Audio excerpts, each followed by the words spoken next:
আপনি আর্জেন্টিনা নাকি ব্রাজিল, কোন দল সাপোর্ট করেন? আপনি বাংলাদেশের একজন নাগরিক হয়ে থাকলে আপনার কাছে কেউ না কেউ হয়তোবা এই কথা জিজ্ঞাসা করেছে। ভিডিও শুরুতেই আমি তাদের কাছে ক্ষমা চেয়ে নিচ্ছি যারা এসব দলের অন্ধভক্ত। আজকে আমি আপনাদের বিরুদ্ধে কথা বলবো। আজকে আপনাদের কাছে এই ভিডিওটি ভালো লাগবে না, এটাই স্বাভাবিক, কিন্তু যেটা সত্য সেটা আমাকে বলতেই হবে। ফুটবল যে খেলাটি অন্যতম একটি প্রাচীন খেলা, একই সাথে সারা বিশ্বে অনেক জনপ্রিয় একটি খেলা। প্রতি 4 বছর পর পর আসে এই ফুটবল বিশ্বকাপ খেলা। আর এই সময় আমরা দেখতে পাই কিছু দেশপ্রেমিকের, না, এরা নিজের দেশের প্রতি দেশপ্রেম দেখায় না, দেখায় অন্য দেশের প্রতি।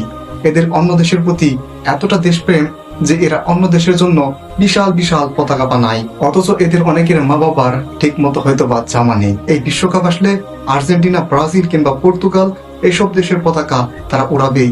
তারা কি শুধুমাত্র উড়ায় না, কতবার বাংলাদেশ থেকে এরকম বিশাল বিশাল পতাকা বানিয়ে গিনিস বুকে নাম করে ফেলেছে।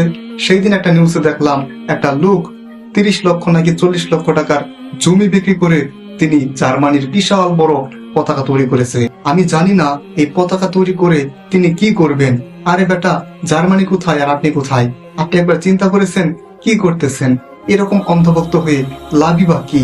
আপনাকে কি শান্তি দেয় এই ফুটবল বিশ্বকাপ? এই বিশ্বকাপের সময় কত কত অফার, দোকানদার তার জিনিসের দাম কমিয়ে দেয়, ডাক্তার তার চিকিৎসার ভিজিট কমিয়ে দেয়, এমনকি উকিলরাও তাদের ভিজিটগুলো কমিয়ে দেয়। কারণ কি? বিশ্বকাপ কোন দেশের? সেই আর্জেন্টিনার, সেই ব্রাজিলের।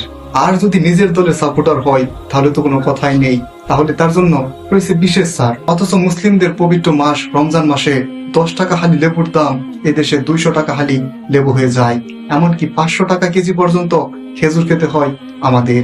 এই হচ্ছে মুসলিম দেশ। তখন আমাদের কোনো ছাড়ের প্রয়োজন পড়ে না, তখন আমরা প্রত্যেকেই ডাকাত হয়ে যাই, বরং কে কার চেয়ে বেশি জিনিসের দাম রাখতে পারবে সেই প্রতিযোগিতায় আমরা নেমে যাই। কি লজ্জা করে না? আপনি একজন মুসলমান হয়ে এরকম বিধর্মী দেশ কিংবা বিধর্মী প্লেয়ারদের এরকম ভাবে আপনি অন্ধভাবে সমর্থন কিভাবে করতে পারুন? তাদের সাথে আমাদের কিসের সম্পর্ক? ভাষার সম্পর্ক, ধর্মের সম্পর্ক, তাদের মহাদেশের সাথে সম্পর্ক, নাকি কিসের সাথে সম্পর্ক? অন্তত একটা তো সম্পর্ক থাকবে যার ফলে তাদেরকে আমরা সমর্থন করব। কিসের সম্পর্ক? কিসের বিনিময়ে বলুন তো? আর আজকের দিনের মা বাবা কিংবা শিক্ষকের যেখানে কিনা শেখানোর কথা ছিল যে এসব দল সাপোর্ট করো না, তাদের সাথে আমাদের কোনো সম্পর্ক নেই, না আছে ধর্মের সম্পর্ক, না আছে ভাষা সম্পর্ক, না আছে দেশের সাথে সংযোগের কোনো সম্পর্ক। যারা কিনা সন্তানের প্রতি এই নিয়ে রাগ করে যে মা বাবা যে দল সাপোর্ট করে সন্তান সেই দল সাপোর্ট করে না, এইটা নিয়ে রাগ করে, একবার ভাবুন এই হচ্ছে মা বাবার অবস্থা। মা বাবা যদি এমন হয় তাহলে সন্তান আর কতটুকু ভালো হবে একবার চিন্তা করুন। এই খেলাকে কেন্দ্র করে এদেশে মারামারি হচ্ছে, ঝগড়া হচ্ছে, ভাই ভাই ঝগড়া হচ্ছে, চাচা ভাতিজা ঝগড়া হচ্ছে, কিংবা কাকা মামা সবার সাথে ঝগড়া হচ্ছে, ঘর বাড়ি পুড়িয়ে দিচ্ছে, ঘর বাড়ি জ্বালিয়ে দিচ্ছে, ঘর বাড়ি ভাঙচুর করতেছে।